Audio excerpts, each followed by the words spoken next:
Disneyland for most is the place where you go to make your dreams come true. However, not all memories made here are memorable for pleasant reasons. So get comfortable as we celebrate the magic. Number 1. My friend and I planned a day to go to Disneyland. It was originally going to be 4 of us, but my friend who was driving wanted someone else to tag along. The girl that was coming was the 16-year-old daughter of some lady that went to my friend's church. And during this time, I am 18. We pick her up at our house, and she's a kind of small petite girl, and she just sits in the back of the car, in between me and our other friend. I notice almost instantly that she is very timid and soft-spoken. I thought she might be shy, and right away she starts talking to me. Just me. Even though she knew everyone else in the car. This is the second time I met her. The first time I was at my friend's graduation party a month before, but I only said a few words to her at the time. The first thing this girl says to me is that she has cancer. I got really sad and thought maybe this is why she looked kind of frail. She went on about how she's staying in a local hospital half the time and her doctors are really nice. I didn't even ask what type of cancer she had. I was just concerned about making that day fun for her. But then she started talking about how her uncle raped her. By then, I'm thinking this girl has gone through a lot. But I was wondering why she was telling me all of this when she doesn't even know me. We get to Disneyland and we wait in line for the first ride. She starts telling us that the chemo and radiation is kicking in. I see her walk behind a tree and stick her finger in her mouth and force herself to throw up. By now I'm thinking that something's up, and I ask my friends some questions. They tell me that she is a pathological liar. Okay, that would have been nice to tell me beforehand. Throughout the day, the girl was constantly trying to sit next to me on every ride that we went on, talking about her cancer and how she wants me to be there for her. She even pointed out a random stranger in the crowd and said that that was her uncle, and she hugged me to protect herself. A few hours later, she did the exact same thing and points to a completely different guy.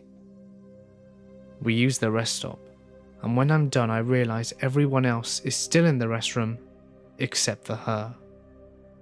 She starts telling me that ever since the first time she met me, she knew that I was the one.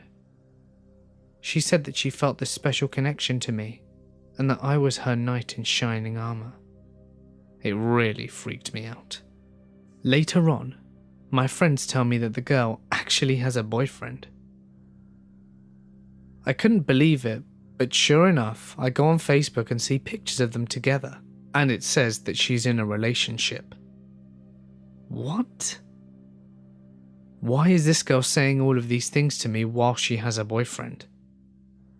I was getting quite creeped out by this point, and I wanted to leave. But more than anything, I wanted to catch her in her lie. I asked her why she still has hair if she's supposedly been going through all this chemo and radiation. She turns around, and I shit you not, she pulls out a chunk of her hair from her scalp and says, "See, I'm losing hair as we speak." This girl has issues. I ask her why she's flirting with me if she has a boyfriend, and told her that she was wrong. She immediately said that she was going to break up with him, and handed me the ring he gave her and told me to have it. On the way home, she opened my hand and handed me a thumbtack. I was thinking, what the hell? She said she wanted me to keep it because this is from her, and that's the thumbtack that she uses to cut herself with. I did not want to be holding that thing. I just wanted to finally be home. On a side note, During the day we were talking about the colleges that we were going to in the fall, and I mentioned the one that I was going to go to. This girl said that she would be going there when she goes to college. I thought she was lying again, but I found out from my friend that her dad works at the college and that she gets free tuition there. So that happened to be true, but of course everything else was a lie. 2 years later, I saw her at the school walking to class and tried to avoid her as much as I could. I did not want to go through all of that again. Number 2. This all took place in November of last year. I booked an entire trip in order to propose to my then girlfriend, flew us both out to Florida to go to Disney World, and the last concert of one of our favourite bands, Amberlin, and of course propose. I proposed in the Disney castle, and she said yes. Everything went well. We then took off next morning, Thanksgiving Day. On the way home, we connected through San Francisco. About 30 minutes into the flight, the captain comes on the intercom and announces that one of the engines wasn't depressurizing properly. We do a loop back to the airport, get unloaded into the terminal as we wait for another plane to be readied. When we got to the terminal, my now fiancée switched on her phone back from airplane mode, and within a minute, she had 10 plus voicemails from the same number, which she didn't know. Fearing the worst, we called the number without listening to any voicemails. I knew something was wrong as soon as she started to talk to them. Her face went blank, and she didn't say a word. I told her to give me the phone as she did. I asked who it was, and the voice I heard back just sounded dead. Absolutely no hint of emotion to it. All he said was, "I will kill you both as soon as you land in Seattle." I asked who he was again, and he just hung up. She said she had no idea who it was, and I certainly didn't know the voice. I called him back and he would answer, and he just repeated the time that we were landing. Little did he know that we were delayed. I used to work in telecom, and I pulled some strings to get a name and address for the phone number. Neither of us knew the name nor the address. She looked him up on Facebook, and she had one mutual friend with him, her ex-best friend. We will call her Karen. She was no longer friends with her, as they got wrapped up in heavy drug use and stole from my fiancé. We did a little more digging, and found out that he was the boyfriend of Karen's new best friend. My theory is that Karen saw all the posts that my fiancé was posting on social media about the trip and the engagement, and when she saw the great time that we were having, she was pissed, and wanted to piss on our parade. I didn't take it as a joke, however.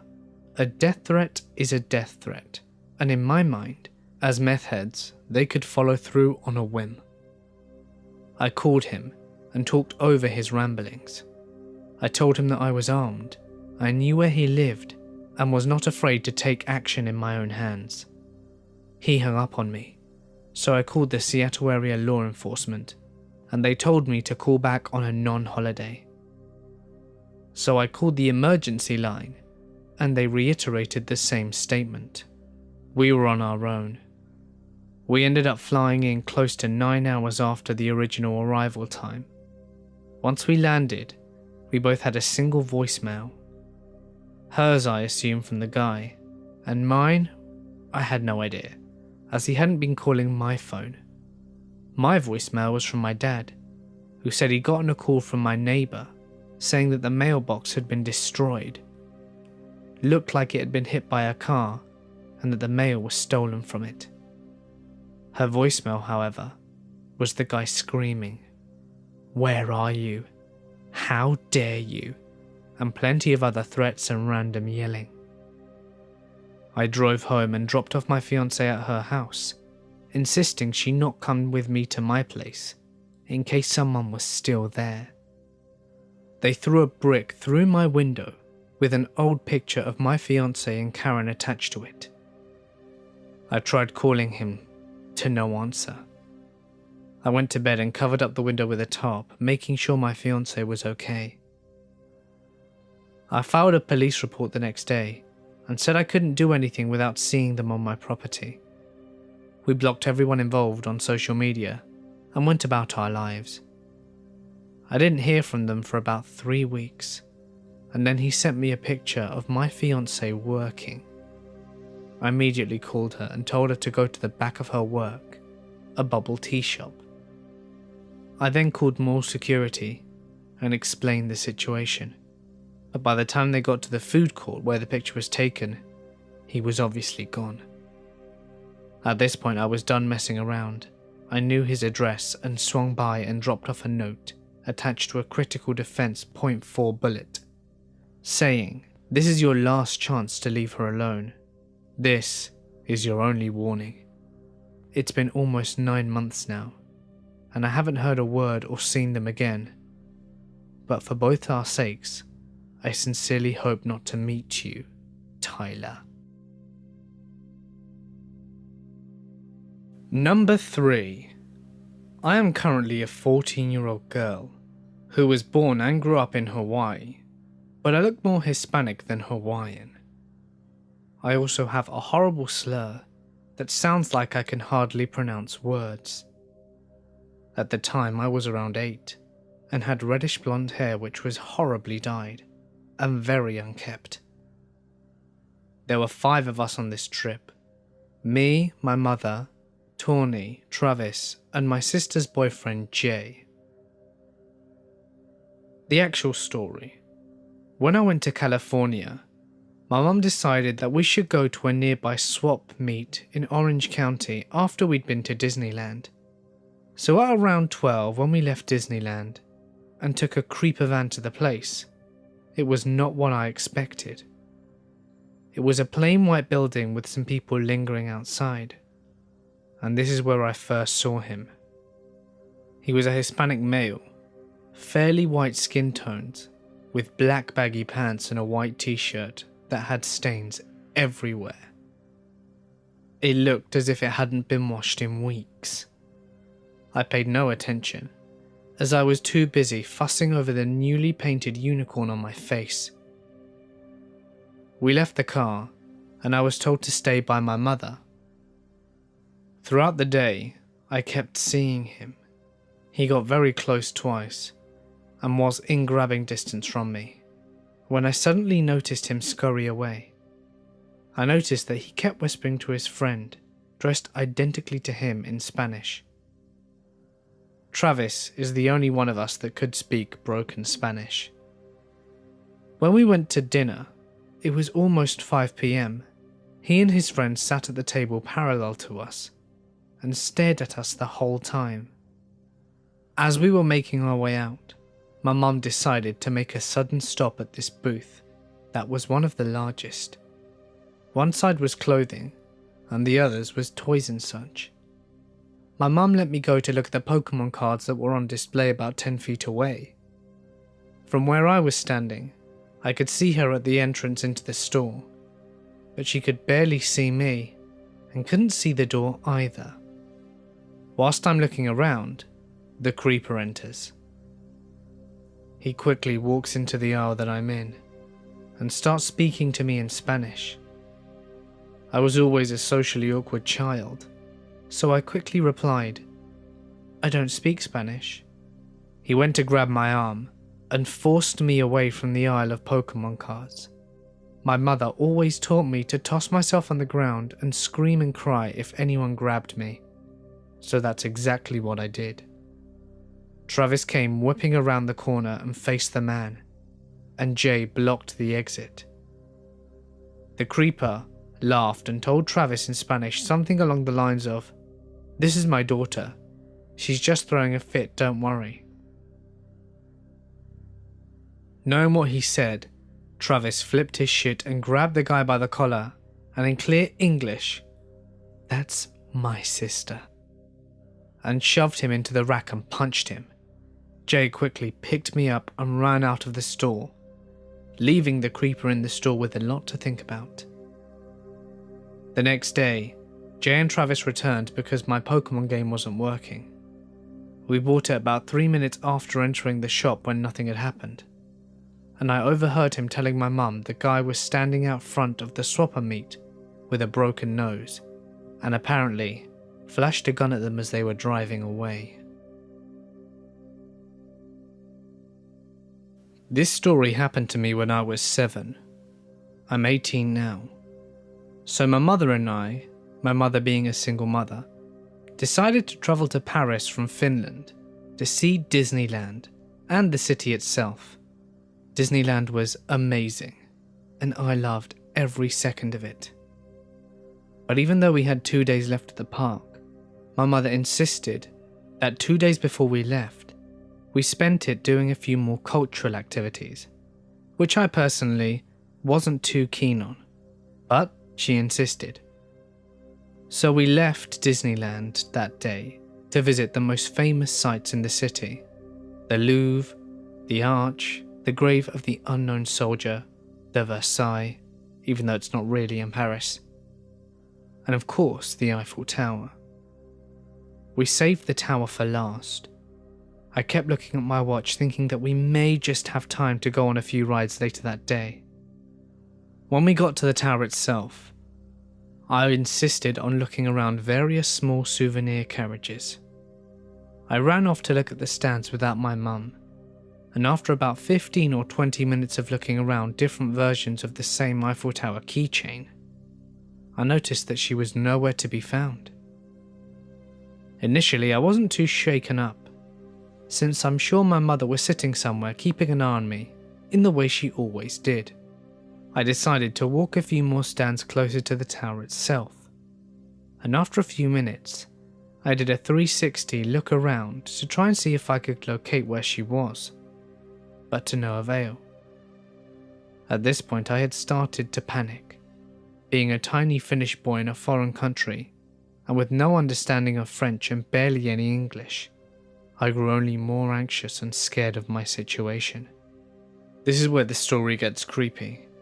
Whilst walking around aimlessly and scared, trying to find my mother, I see a tall guy staring right at me, maybe 20 meters away, doing the finger gesture, suggesting for me to come closer to him. I was quite creeped out and decided to turn around and walk away. Perhaps I'd be able to locate my mother. The next set of consequences I will never forget, and have possibly been the scariest moments of my life. From nowhere, I see a long dark shadow in the ground, and I get a very uneasy feeling from the bottom of my stomach. I turn around to see the same guy standing behind me, with a huge grin on his face. He then proceeds to say something in French, but I stand there paralyzed by fear.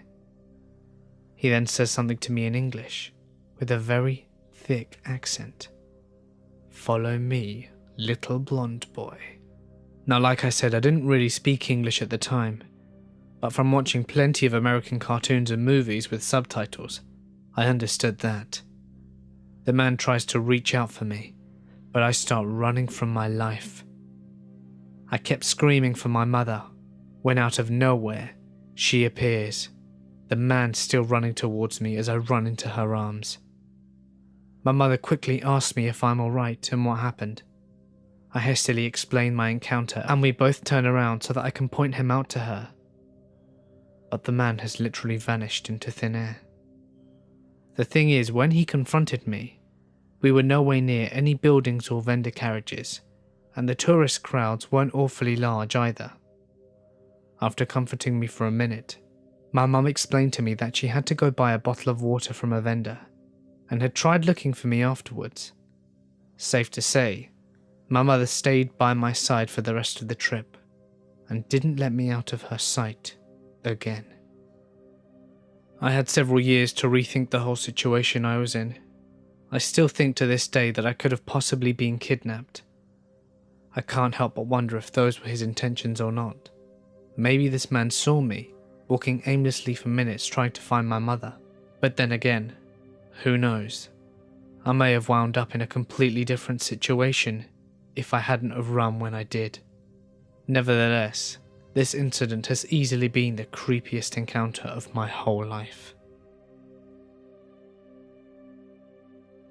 Number 5.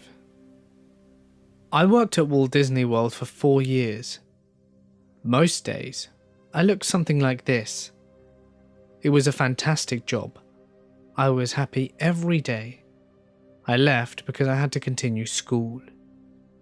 This experience happened at work, and was actually one of my last shifts before I'd be leaving the company for good. I was working at the restaurant Garden Grill in the Land Pavilion at Epcot. The fun thing about this restaurant was the layout.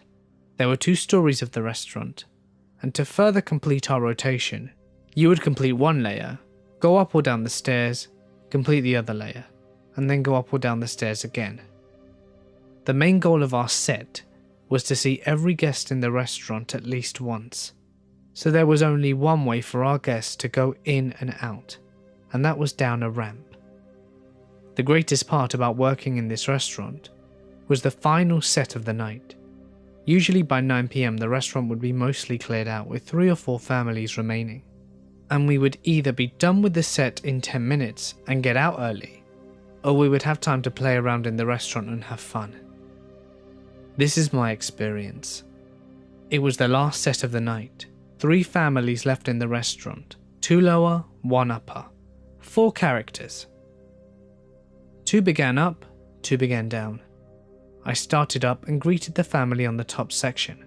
I completed the circle and was just about to go down my set of stairs when I saw the back of a man's head, sitting just to the right of the stairs as I was about to descend. Well, I had to greet everyone in the restaurant one last time, so I came up to his table and signalled hello. He serenely, yes, serenely, turned to me and grinned widely. He didn't have a drink, a place setting, and wasn't wearing a name tag like a manager would. Instead, he grasped the menu of the restaurant in his hands and laid it down carefully on the table when I waved. "Why, hello there, Dale," he said to me. His voice was slightly raspy. He had dark, slick hair and was wearing a long-sleeve button-down shirt with a vest over it and a tie. He also had a moustache, but had an otherwise clean-shaven face. I thought it was cool that an adult male knew which chipmunk he was talking to. Usually no one knows Chip from Dale. Again I waved and extended my hand for him to shake. He gave me a firm handshake. I pointed to the menu and rubbed my stomach and held my arms out in a question mark position, asking, "Are you hungry?" It's odd because it looked like he had just been seated for dinner, but the restaurant would be closing in 15 minutes and stopped seating guests about 30 minutes ago. The man laughed and shook his head. "Oh no, nothing for me today, Dale." I nodded and glanced over the railing to see if any other families or any other characters were in my view. None were. He spoke to me again. "I'm just here to check up on things, see how things are going." I looked back at him, a little confused. I didn't react much because I started feeling strange. The man put the menu aside again and touched my arm. Through the fur, I felt static and a swift feeling of pride. "Go say hi to the children down there. The restaurant is closing." Again, I nodded and gave him a salute. But before I moved to go down the stairs, I signalled to him. I pointed at my chest and put my finger to the table. "I'll be back." He nodded. "All right, Dale." I went down the stairs and rounded the other side of the restaurant and gave hugs and kisses to the last 2 families. All the other characters were already inside, done for the night. My captain, the character manager for the night, said, "Found you, Dale," took me by the arm and went to guide me back inside. I gave her the 1-second sign and ran back to the other side of the restaurant to find the man again. But no one was up there. The menu was still in the middle of the table instead of being tucked behind the napkin holder, but the chair had been pushed in. No one had walked out behind me whilst I was on the other side with the families. It's impossible. And the only other way out was through a door that leads to the kitchen and into the backstage area. But the man wasn't wearing a Disney costume, nor did he have a name tag on. I went through the backstage door and rejoined my fellow cast members upstairs. The instant I was up there, I brought up the man. I was greeted with, "What man? The dad with the kids?" Head shaking. When I went home that night, I reflected. I truly believed this was a paranormal experience. And at first, I thought I had met Walt Disney himself. However, I would have recognized him surely, and Walt never actually saw Epcot, which led me to believe I met an Imagineer, or some other sort of operator. It boggles me, because I knew something didn't feel right when I was interacting with him. He interpreted my pantomime too well, and knew the difference between Chip and Dale. Every now and then I start looking into Disney's past, looking through photos in the hopes I might recognize someone, but no luck yet. But his image is certainly burned into my memory. I always make a point now when I'm on Disney vacation to visit the land, and hang out there for a while, waiting to catch a glimpse of the man. For some reason or another, I feel like I will see him again. Number 6. This story takes place on a magical holiday. Me and my family had gone to Disneyland to celebrate my parents' anniversary. We went on Friday and stayed in this cute hotel and explored the park. Saturday afternoon, we had just eaten pizza and continued walking in the park. There was a labyrinth as an attraction, themed Alice in Wonderland. My sister was still pretty young, and she stayed with my parents and my uncle. As I was 14, I went ahead. There were loads of people, all following the same direction, so it was easy to know where to go to find the exit. There were a few corners and turns here and there, but almost no one went in them. I'm walking way ahead of my family now, and I can't see them anymore, and they can't see me either, when suddenly, a woman appears before me. She's small, has dark tinted skin, and she starts following me, and then talking to me. First she speaks English, but at the time I could only speak a little English. She sees I don't understand, so switches to German, French, and then Spanish. Now I can speak Spanish, and happy to finally be able to understand her, I reply, "See?" So she tells me that she knows the way out. I'm hesitating. There's something really off with the way she keeps smiling at me. It's a weird smile. And she keeps looking around anxiously. But I'm also curious, so I ask her which way. She gestures behind me, to a completely empty part of the labyrinth. And when I try to say that we should maybe just follow the people, and that my family is somewhere behind me, and start backing away, she moves quickly, grabs my arm and starts pulling me with her. I'm struggling. She's strong, and she says that she knows a better route, a shorter one. My mum appears around the corner, so I jerk myself free and throw myself into her arms. The woman then mumbles something and quickly walks away in the opposite direction that she was pulling me.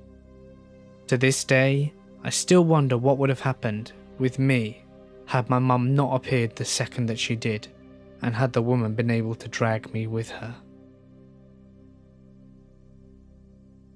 Number 7. I worked in the California Avenue after Buena Vista Street opened in Disneyland.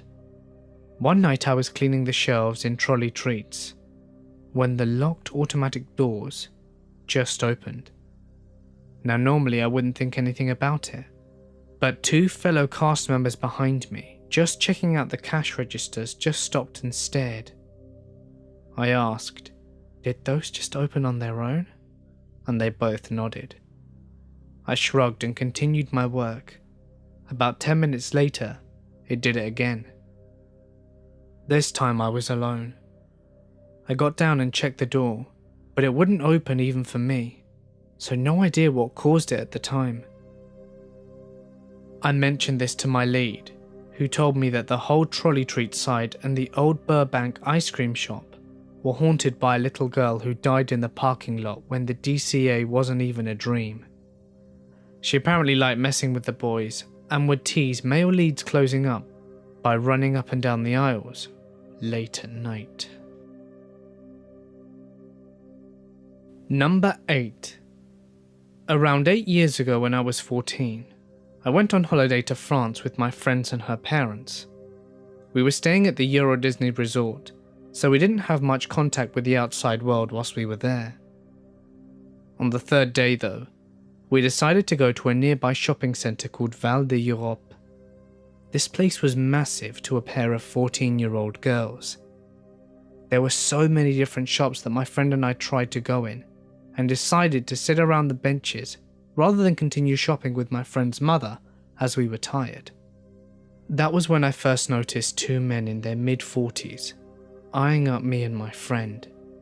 They were both quite large, bearded men of possibly Middle Eastern or Algerian descent, whilst we were still, and are, freckled Irish girls. Me with red hair and green eyes, and my friend with blonde hair and blue eyes. I started to get uncomfortable almost instantly, while my friend thought that I was imagining things. I could see the men whispering and staring at us, and they started getting closer and closer, eventually sitting in the area where we were in. At this point I asked my friend if we could move to the next set of benches. As we leave, the men start to follow, confirming my suspicions. I'm getting pissed off as I can see them planning something, as they are now blatantly following and staring us. Being in a foreign country, I was even more on edge and didn't even know my surroundings or speak French that well. So I knew I was helpless if anything happened. Anyway, this went on for another 20 minutes or so, then following as we moved away.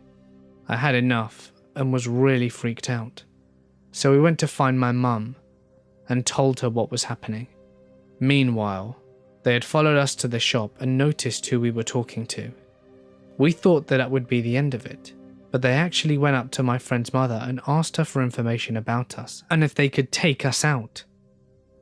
Needless to say, she was more assertive than we could be, and they backed off.